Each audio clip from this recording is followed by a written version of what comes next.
In the headlines today, who does foot care best? Plant-based for physical fitness, and amputation up 8-fold.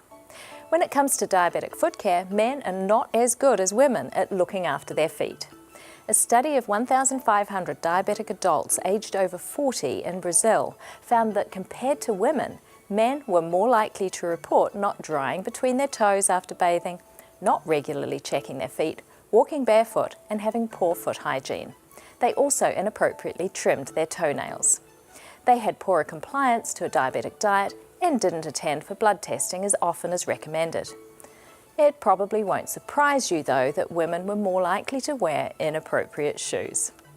A plant-based diet enhances physical fitness in type 2 diabetes. Researchers compared a plant-based diet to a conventional diabetes diet in 74 people with type 2 diabetes who engaged in an hour of exercise 3 times a week. Maximal performance and lung capacity were assessed. Both groups had a similar calorie intake, but physical fitness increased more in the group eating a plant-based diet. So if you have diabetes, a plant-based diet could make it easier to reach your peak physical fitness. People living with diabetes in some parts of England are 8 times more likely to suffer an amputation than those living in other regions.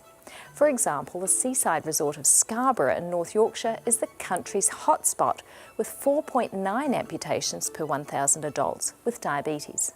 On the other hand, Brent in northwest London had the lowest rate at only 0.6 per 1,000.